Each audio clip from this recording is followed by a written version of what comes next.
Hey guys, let's talk about something super important in the asset protection world here. But don't worry, we're going to keep this simple and even a little bit fun here with a nice analogy. So picture this: choosing the right asset protection strategy is going to be a lot like picking your favorite, flavor of ice cream. Think about like Baskin Robbins, okay? So some flavors are sweet and simple, others are bold and exotic, and then there's the perfect mix of both, kind of our go-to.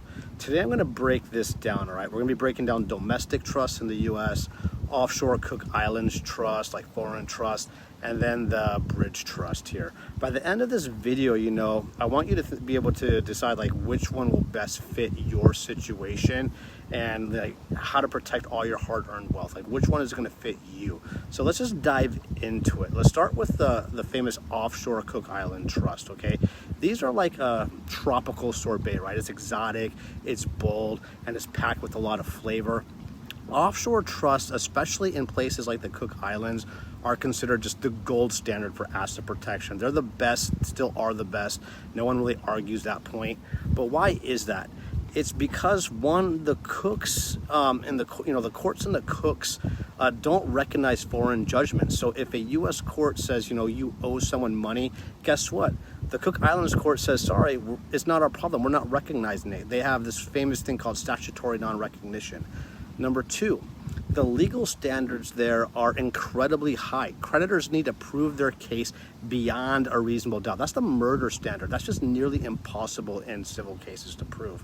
Number three, they've got decades of proven case law to back them up. We have the cases like the United States versus Grant and SEC versus Solo and the famous Anderson case. And there's over 40 years of case law on these.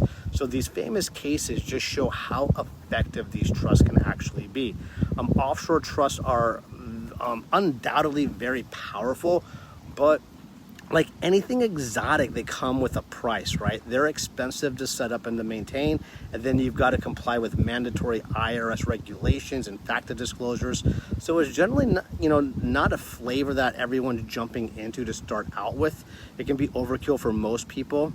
So that brings us to the other option, right? Like let's jump into the domestic side of things and talk about the domestic asset protection trust. These are like your classic, vanilla ice cream, all right? It's simple, it's affordable, and it's easy to set up. But they became popular a little bit later. They came around in 1998, and there's about 19 states now that allow them, so not every state recognizes them. And so here's the deal with them. They're cheaper than offshore trusts, so check mark. They don't have the same intense IRS reporting requirements and disclosures, so check mark. But here's the catch. Domestic trusts in the U.S. just don't hold up when they're challenged in court. They're sadly just not that effective, and we have a lot of case law on this. Like we got Kilker versus Stillman, In re Hubbard, Dale versus Dale, and a lot of other ones. Judges are just ignoring the protections these trusts are supposed to provide. We also have public policy considerations in the U.S. The courts in the U.S. make it easy for creditors to break through domestic trust, especially if they involve out-of-state assets or claims. So a lot of people who are California residents trying to create out-of-state Nevada asset protection trust, there's that Kilker versus Stillman case. It's not going to work. They don't recognize them. So let's face it, yeah, vanilla's nice, but it's not for everyone, and it might not stand up to the heat when it's necessary, when it's challenged in court. And then there's a third option. There's the bridge trust. This is like that perfect swirl cone, a blend of your favorite flavors of ice cream all put together in a nice waffle cone. All right, the bridge trust combines the strengths of both offshore and domestic trust, giving you that best of both worlds option. Here's why the bridge trust is such a game changer. One, it's a hybrid. So it is a fully registered offshore Cook Island trust from the day it's created. But for tax purposes and tax simplicity, it's domesticated by the IRS. And when it's needed, we can then cross that bridge to become fully offshore if a threat like a lawsuit ever arises. You get this, number two, you get this robust protection of that offshore Cook Island trust without the high upfront cost to start it. Three, it's just easier to maintain and keep IRS compliance and regulations on. And number four, and here's the best part, you maintain a level of control of your assets while ensuring the assets are actually safeguarded and protected. So which one is right for you? offshore trusts are incredibly powerful if you're dealing with, high risk, you're high profile professional, and you don't mind the cost. I would go that route then. Domestic trusts are budget friendly, but not very effective or reliable, when push comes to shove and they're actually going to be challenged. But it's better than nothing, and if cost is your deciding factor, I would then go just purely domestic. And then there's the bridge trust.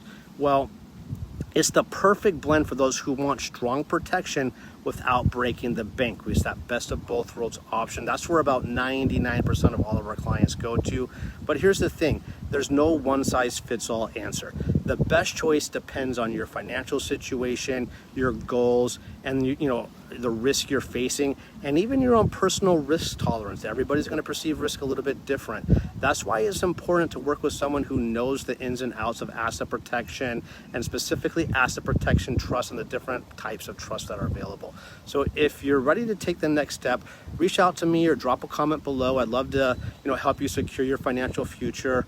Thanks for watching. If you found this helpful, give this a thumbs up, share it with someone who needs it, and don't forget to subscribe for more tips on protecting your wealth. Until next time, let's just keep on investing and keeping our assets safe.